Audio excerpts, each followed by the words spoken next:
On October 8th, 1998, 15-year-old Crystal Marler was dropped off at a friend's house in Whitley City, Kentucky, and was never seen or heard from again. For 11 years, Crystal's disappearance would haunt her family, with no new leads until her skeletal remains were found by hunters. To this day, Crystal's killer or killers have never been brought to justice, and somebody always knows something. So who murdered Crystal Marler?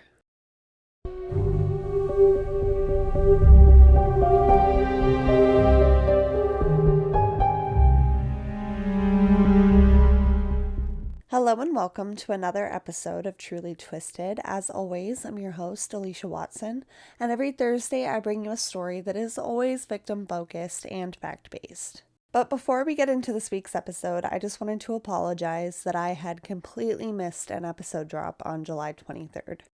This was both due to personal and mental health reasons, and I just needed a couple of days to do nothing. I go into this a little bit deeper on social media if you're interested in knowing more about me. I don't want to delay the story too much. But basically, I'm a one-woman operation, so that meant no episode. And I do apologize for that, and we have a plan moving forward. That said, you can always reach me at itstrulytwisted@gmail.com if you want to just say hi or if you have a case suggestion. And don't forget to leave me 5 stars wherever you are listening now. It really is the best way to help me reach new audiences. Now let's get into this week's story. Unfortunately, there isn't a lot of information about this case or victim, but it's important to talk about for several reasons. With the main one being that a 15-year-old girl had her life cut short, and for the last 28 years, the person responsible has seemingly been walking free. And that's not okay.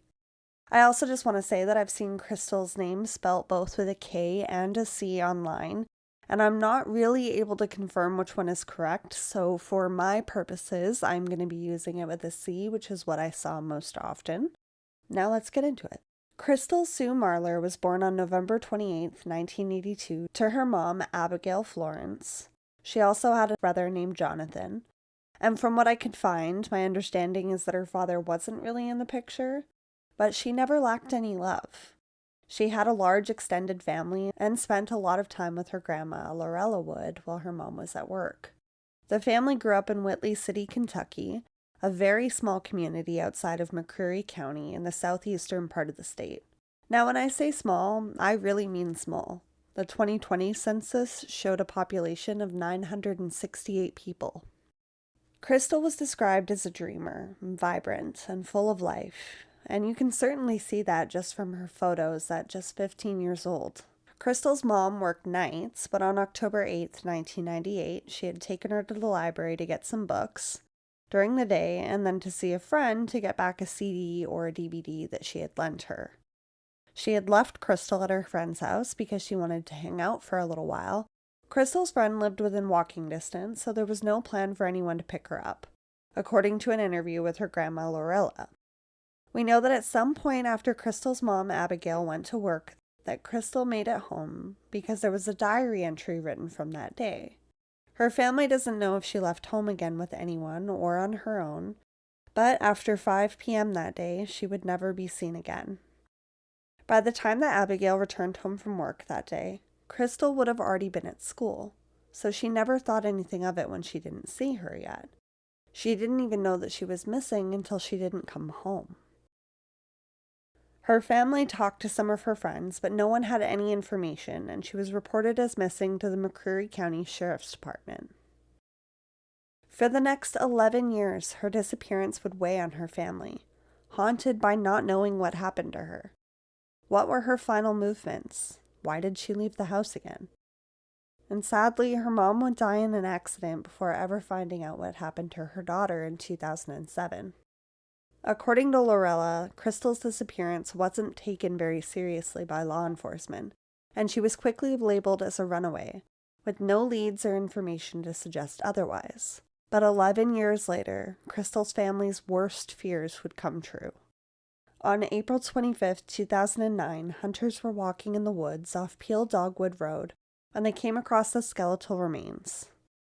Officials determined that they were the remains of Crystal much later in July, and that her death was indeed a homicide. There was evidence of blunt force trauma and a gunshot wound. Her final moments would have been terrifying, horrific. And this area was off a service road.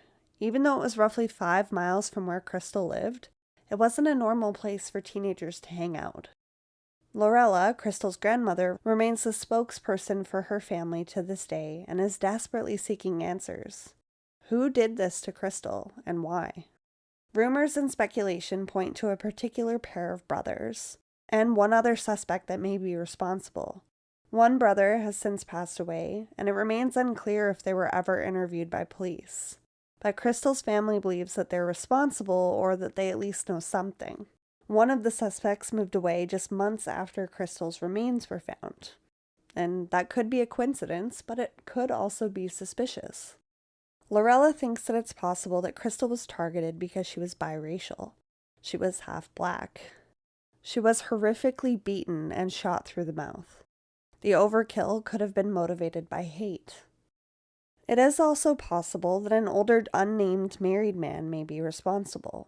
According to Lorella, Crystal had written in her diary the night before about 2 men that she and her friend had met at a ball game in Tennessee, about 7 miles across the border. They all hung out afterwards, and Crystal felt like he liked her, which was gross. She's 15. So it is possible that maybe he did come to her house the next day and took her somewhere. We don't know. Investigators have stated that they do have a person of interest that they're building a case against, but there is some missing pieces. If you have any information about the murder of Crystal Marler, you're asked to call the McCreary County Sheriff's Office at 606-376-2322. No tidbit of information is considered too small. You never know where it could lead. It's been 28 years since Crystal was murdered, and her family deserves answers. With the anniversary of her disappearance just a few months away, hopefully somebody finally feels like talking. She deserved better. She deserved the full life that she dreamed of. Now I hope that you listening enjoyed this week's case, and we are going to take a quick moment for the missing.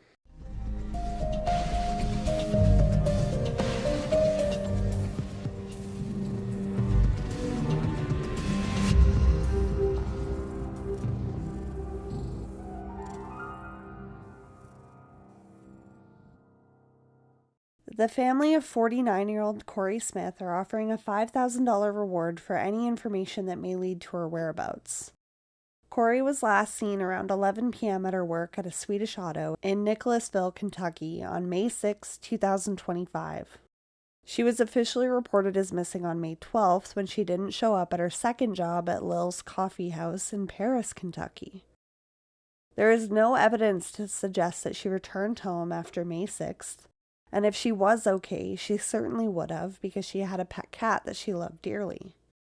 Corey is described as having brown eyes, long brown hair, appearing light brown in some lighting. She's between 5 feet tall and 5'2" and roughly 145 pounds. And if you have any information about her disappearance, you can call the Nicholasville or the Paris, Kentucky Police Departments at 859-887-5447 or 859-287-2100, respectively. I do hope that Corey is found and her loved ones are given the answers that they need. I'll share a photo and information about Corey on my Instagram page as well at It's Truly Twisted, so be sure to share and get her face out there. And that's it for this week's episode. In the meantime, remember, you are wanted, you are loved, and you deserve to be here. And I will see you next week for a brand new episode.